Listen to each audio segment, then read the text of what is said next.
Kalau nak terus pergi kena kencing, kau yang ikut je lah Zahid. Aku dah tak nak cakap apa dah. Penat. Agak-agak tension, kita buat je lah parti lain. Kan?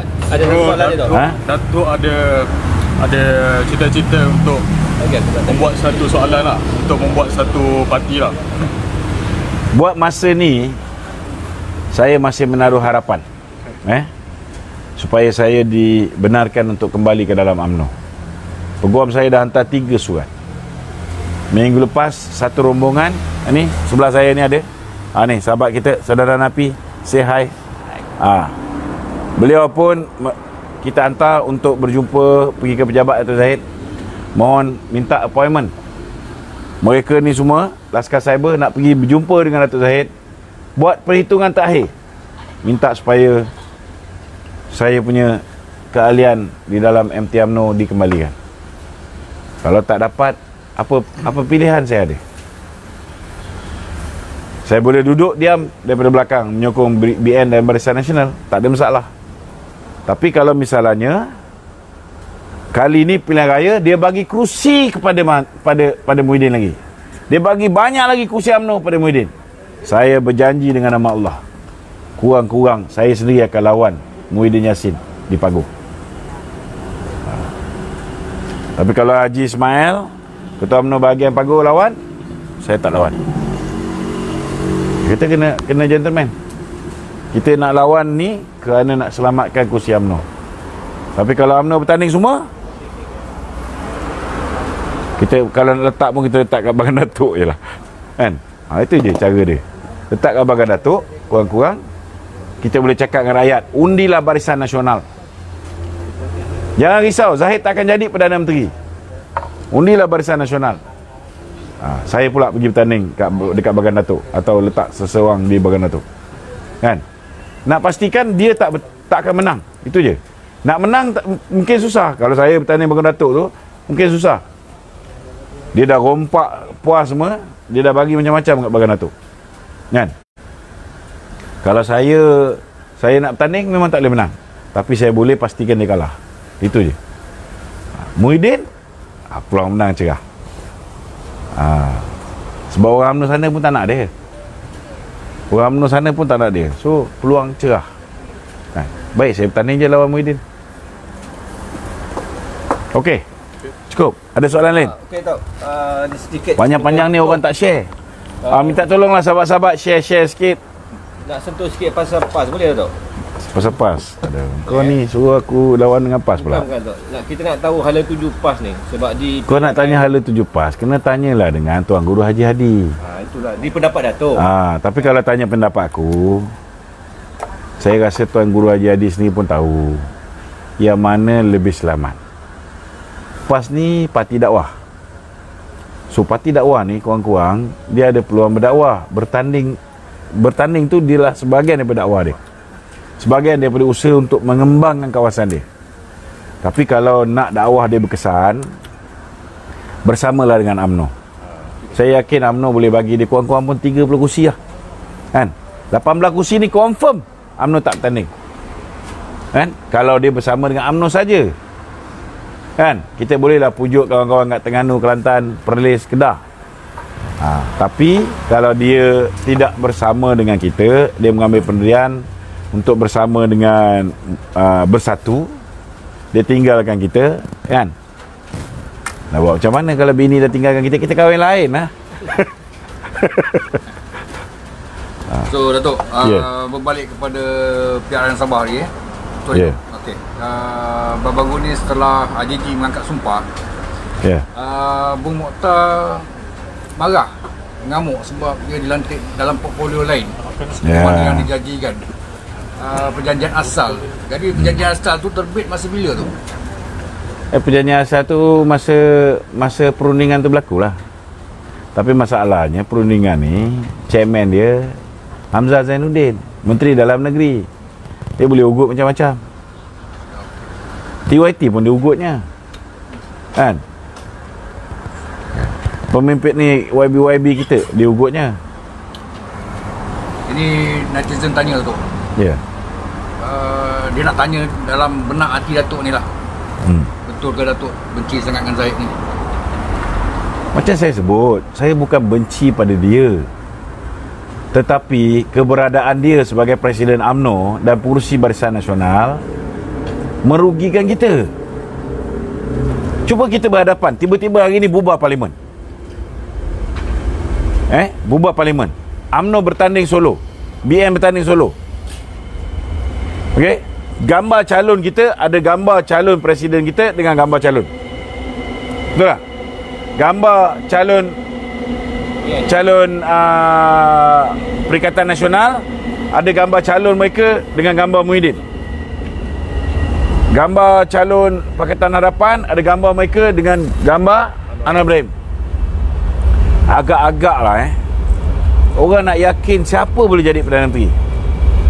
Muhyiddin kah? Anwar kah?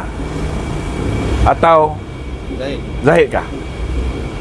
Confirm anytime Muhyiddin ni boleh lungkupkan Zahid, Anwar pun ini budak Zahid, Anwar ni pun boleh terlungkupkan Zahid anytime. Tapi kalau kita letak gambar Najib, Hasan, anytime dia boleh beat Anwar Ibrahim, anytime dia boleh beat Muhyiddin. Nampak tak? Kalau letak gambar Najib, busuk-busuk pun kita letak gambar Mak Hassan. Bolehlah sikit bagi saingan.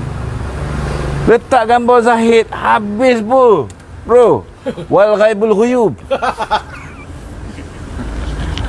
Bukan aku benci sangat. Dia tak ukur baju kat badan dia. Kepentingan kan? Dia ingat orang akan undi kerana dia pakai minyak wangi sebakul. Bukan macam tu. Kalau semayang tonggak-tonggik tapi akhlak dia tu kan, dia punya amalan tu tak menzahirkan akhlak yang baik, masih lagi munafik, masih lagi pergi menipu sana, menipu sini, janji sana, janji sini, minta maaf cakap lah.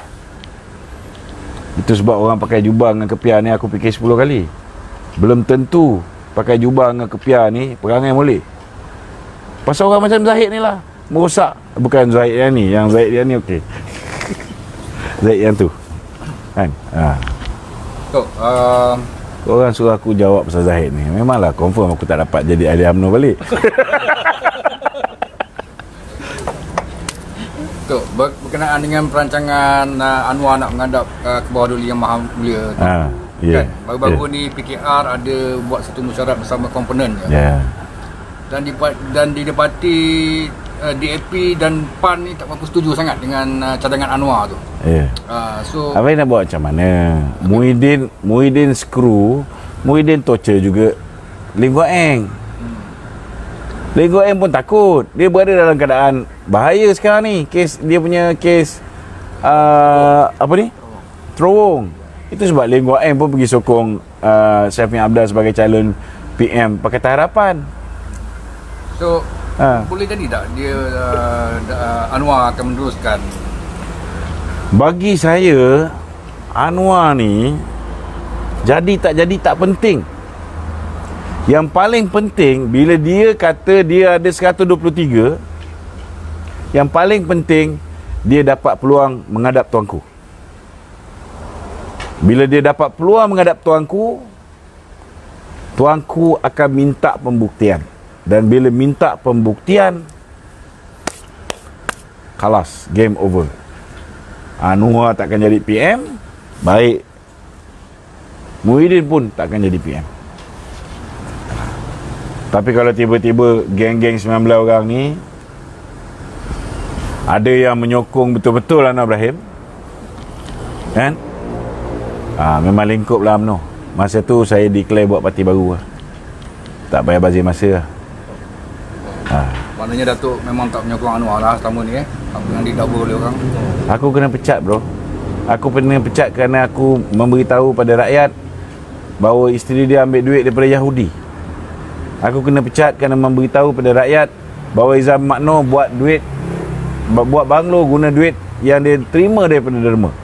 Duit derma pun dia orang sapu. Lepas tu dia orang cerita pasal rasuah. Dia orang cerita pasal gerak kepala otak dia. Kan? Kita cakap kena super bikin. So, ada lagi? apa harapan Datuk selepas ni? Selepas 7 hari yang Datuk pergi Selepas 7 hari ni? Selepas 7 hari ni akan ada satu laporan SPRM akan dibuat ke atas Zahid. So kita tunggulah. Bayangan dia. Ni bayangan dia. Ingat apa 6? 6 apa? Masa pemilihan 6. Itu je lah. Fikirkan. Assalamualaikum. Ada soalan ni daripada anak muda lah. Kak. Soalan ni kita mengatakan siapa layak menjadi Perdana Menteri. Okey. Macam Datuk kata tadi, Anwar Ibrahim tidak layak sebab dia telah terbukti bersalah sebelum ni. Bagaimana pula Datuk Najib? Datuk Najib pun walaupun Datuk kata Saya tak cakap Anwar Ibrahim tak layak. Kena ingat bila dia dapat pengampunan diraja, secara automatik dia boleh bertanding. Soalan dia tak ada dia. Soalan dia saya tak cakap dia tak layak. Saya cakap jangan kita jadi bodoh pergi sokong dia. Itu je. So adakah Datuk rasa yang kita patut memberitahu pemimpin UMNO untuk membersihkan nama mereka dahulu sebelum naik menjadi Perdana Menteri, walaupun this is a political trial? Macam mana Datuk? Sebab rakyat di luar sana keep on saying that. If you ask me frankly, I don't believe in Malaysian justice system. Because why? Because Najib will never get a fair trial. Never ever. You can lie to others but not me. Sorry. Tanya Bapak Hang pun dia. Okey. Itulah pelbagai pandangan kan. Saya pun banyak mendengar juga Tuan Hanif Katri punya YouTube kan, bercerita pasal undang-undang di Malaysia. Itulah ada yang kata political trial, tapi untuk rakyat biasa macam saya ni, semua mengatakan ahli politician ni bila kena pada mereka aja diorang kata political trial. Walaupun itulah. Tapi saya setuju. Kita kena ubah sistem kita punya sistem perundangan. Jangan sampai besok lusa bila kita ada kuasa, kita buat benda yang sama, kita seksa orang DAP. Kan, itu sebab masa itu hari Lim Guan Eng kena. Saya tak setuju. Saya tak setuju bukan kerana saya tak setuju dia diambil tindakan. Saya tak setuju sebab jelas itu adalah pendakwaan politik. Kenapa saya kata pendakwaan politik? Sebab Menteri Dalam Negeri masa kes terung ni berlaku, Tan Sri Muhyiddin 22 bulan. Kenapa 22 bulan? Disebabkan Lim Guan Eng itu bersama dengan pakatan dia tak ambil tindakan. Itu yang saya rasa tak betul. Kenapa sekarang bila Lim Guan Eng dah tak bersama dengan dia, baru nak ambil tindakan? This is wrong. Betul kita cakap betul, tak betul kita kena cakap tak betul lah. Saya rasa itulah benda yang rakyat nak. Saya percayalah. InsyaAllah lah. Doa supaya beri kekuatan. Satu hari nanti kita akan buat. Kan? Kadang-kadang manusia ni dia belum dapat kuasa, dia cakap. Dah dapat kuasa, dia tak buat. Anwar Ibrahim lagi teruk. Kan? Dulu dia ada kuasa, dia boleh hapuskan Akta 174. Dia tak buat. Akta AUKU. Lepas tu dia kata kalau dia jadi Perdana Menteri, dia akan buat. Tapi yang gubal balik AUKU siapa? Datuk Najib. Yang hapuskan ISA siapa? Datuk Najib. A true reformer, they reform when they are in power, not when they do not have any power. They talk about reform. That is bullshit. Itu betul. Saya rasa yang Datuk Najib memang memperjuangkanlah untuk hak-hak hak-hak semua rakyat kan. ISA yang PAP kata undang-undang yang diskriminasi semua kan dihapuskan. Saya rasa memang baguslah Datuk Najib. Betul. Okey. Terima kasih banyak. Assalamualaikum warahmatullahi wabarakatuh.